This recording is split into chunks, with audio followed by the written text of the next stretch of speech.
Hello दोस्तों, मैं मुकेश आपके लिए त्रिकोणमिति चैप्टर 8.1 से क्वेश्चन नंबर 3 लेके आया हूं। और क्वेश्चन नंबर 3 में हम लोग पढ़ेंगे, दिया हुआ है यहाँ पर कि यदि sin a बराबर 3/4 तो cos a और tan a का मान परिकलित कीजिए।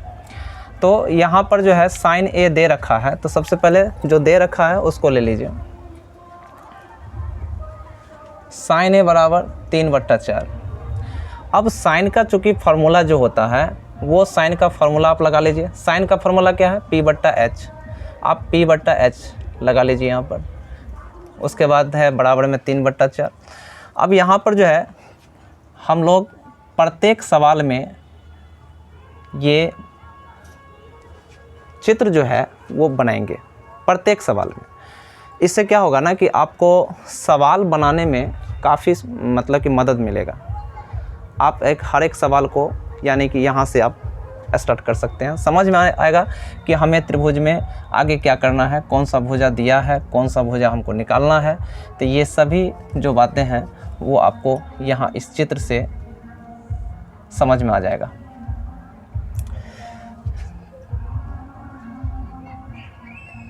तो प्रत्येक सवाल में चित्र बनाइए और कहे अनुसार जो दिया हुआ है उसको पहले प्रतिस्थापित कर लीजिए, ताकि आपको ये पता चल जाए कि आपको कौन सा भुजा निकालना है। क्योंकि हम लोग तो बात पहले कर चुके हैं इस पर कि इस चैप्टर से रिलेटेड जो बातें हैं उसमें अगर आप तीनों भुजा अगर पता नहीं करते हैं, अगर तीनों भुजा पता नहीं होगा तो फिर हम जो भी त्रिकोणमितीय अनुपात निकालने के लिए कह रहा है तो वो नहीं निकल पाएगा, है ना। तो उसको यानी कि इस मान को निकालने के लिए हमें क्या करना होगा? तीनों भुजा को पता करना होगा। आप तो चित्र के माध्यम से ये पता कर सकते हैं। देख लीजिए यहाँ पर जो है लंब, तो इसमें हम इसको क्या कहते हैं पहले ये जान लीजिए। इस सीधे वाले को जो खड़ी लाठी है इसको हम लोग P कहते हैं, जो पड़ी लाठी है इसको B कहते हैं, और जो तिरछी लाठी है इसको हम लोग H कहते हैं। अब उसके हिसाब से लेटर के हिसाब से आप देखें तो P यानी कि ये है, H यानी कि ये है। तो आपको बच कौन सा लेटर बच गया? तो B बच गया, यानी कि ये निकालना है, आधार निकालना है। तो पाइथागोरस साहब यानी कि पाइथागोरस साहब को तो आप बिल्कुल लेके चलिए, क्योंकि पाइथागोरस प्रमेय हम बोले हैं कि हर एक सवाल में लगने वाला है। तो इसके बाद आपका तो इसी का बारी आता है। आप पाइथागोरस प्रमेय लगाइए, पाइथागोरस प्रमेय से, पाइथागोरस प्रमेय से। पाइथागोरस प्रमेय यानी कि कर्ण स्क्वायर बराबर लंब स्क्वायर जोड़ आधार स्क्वायर। कर्ण यहाँ पर 4 है तो आप 4 ले लीजिए, लंब चूंकि 3 है तो 3 ले लीजिए, आधार जो है AB है तो आप AB लिख लीजिए। 4 का स्क्वायर 4 गुना यानी कि 4 चौके 16, 3 का स्क्वायर 3 गुना यानी कि 3 तिया 9 प्लस AB स्क्वायर। अब यहाँ पर जो है 9 इधर घट जाएगा 16 में से, 9 जो है ये अचर और ये भी अचर, तो ये 16 - 9 इधर बच गया AB। अब 16 में से 9 घटाइए तो आपको 7 बच जाता है बराबर AB स्क्वायर। यहाँ से ये क्या करना है कि इस स्क्वायर को हटा देना है। यहाँ से स्क्वायर हटाना है तो सामने क्या हो जाएगा? वो आपको रूट में आ जाएगा।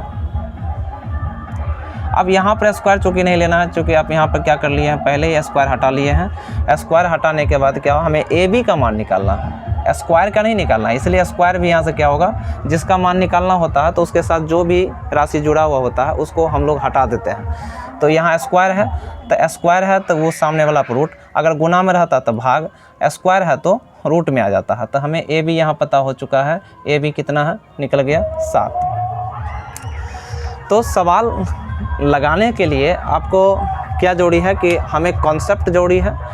हर एक स्टेप को समझिए, हर एक सवाल इजी है, कोई भी ऐसा सवाल नहीं है जो कि भारी है और लग रहा होगा कि त्रिकोणमिति बहुत भारी है, समझ में नहीं आएगा। तो आप लोग को जो है सवाल जब पढ़ रहे हैं तो इससे पता चल रहा होगा कि त्रिकोणमिति कितना भारी है। तो अगर इसके बाद भी आपको अगर लग रहा हो कि नहीं है कठिन, तो उसको आसान करने के लिए हर एक स्टेप को समझिए कि कैसे लगा है, कहाँ से लगा, कैसे लगा। तो कॉन्सेप्ट जो होता है ना, कि हमारा जो कॉन्सेप्ट होता है, तो कॉन्सेप्ट का यूज़ हम कहाँ करते हैं, कैसे करते हैं, तो वो उदाहरण है। उदाहरण से आप समझ लीजिए कि कहाँ पर कैसे लगाया गया है, कौन सा फार्मूला का किस तरह से इस्तेमाल किया जाता है। उसके बाद सवाल पर जब आप सवाल लगाते हो, सवाल बनाते हो, तो सवाल में हर एक लाइन को, बना हुआ लाइन को आप देखिए, हर एक स्टेप को देखिए। हर एक स्टेप को आप देखिएगा तो आपको अच्छे से समझ में आएगा, है ना। वीडियो को आप जो है बार बार बैक करके भी देखिए, है ना, ताकि आपको क्या हो कि सवाल अच्छे ढंग से समझ में आ जाए। अब जो है यहाँ पर हम तीनों भुजा पता कर लिए। अब तीनों भुजा जब पता हो जाए तो त्रिकोणमिति सवाल के कहे अनुसार जो इसका अनुपात निकालना है वो आप उसके बाद निकालिए। यानी कि cos A है और tan A है। cos A और tan A दोनों का मान आपको बताना है इस क्वेश्चन में। cos A और tan A दोनों का मान आपको बताना है। तो cos A जो है, इसका पहले फार्मूला लिख लीजिए। cos, देखिए cos का जो फार्मूला है, फार्मूला जो दिया हुआ है cos के लिए, tan के लिए, sin के लिए, cos A के लिए जो भी बनाया गया वो फार्मूला, वहाँ भुजा जो होता है ना, हम एंगल के हिसाब से तय करते हैं कि ये एंगल रहेगा तो इसका लंब कोण होगा, इसका आधार कोण होगा। अगर ये रहेगा तो लंब कोण होगा, आधार कोण होगा। तो पहले आप फार्मूला जो है प्रॉपर इसका वो आप लगाइए। जैसे b/h cos का होता है, तो b/h होता है। तो अब आप तय कीजिए कि इसका जो आधार है, तो a के हिसाब से आधार इसका कौन सा होगा, a के हिसाब से इसका आधार कौन सा होगा। तो इसके अनुसार जो है आप यहाँ पर तय कर लीजिए। अब यहाँ पर जो है आप a के हिसाब से आधार जो है वो AB होगा, यानी कि √7 होगा। और कर्ण चूँकि बदलता नहीं है तो कर्ण 4 है तो 4 ही रहेगा। अब tan का लगा लीजिए।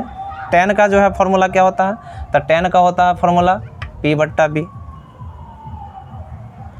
P/B। अब a के हिसाब से P यानी कि लंब, तो a के हिसाब से बता दिए लंब जो भी होगा तो सामने वाला भुजा लंब होगा, यानी कि 3 है। और आधार जो है कोण जिससे जुड़ा हुआ है, जिस भुजा से, वो उसका आधार होता है। तो ये आधार हो गया। ऑलरेडी जो क्वेश्चन कह रहा था त्रिकोणमितीय जो निष्पत्तियाँ निकालना था, इसमें सर्वसमीका जो निकालना था वो हम निकाल दिया है। तो अगर आप लोगों को वीडियो अच्छा लगे तो वीडियो को देखने के बाद अंत में आप वीडियो को शेयर, लाइक, सब्सक्राइब और बेल आइकन को दबाना न भूलें, क्योंकि बेल आइकन दबाने से क्या होगा कि सबसे पहले आपको मेरा जो वीडियो है उसका नोटिफिकेशन मिल जाएगा। और शेयर तो ज़रूर कीजिए।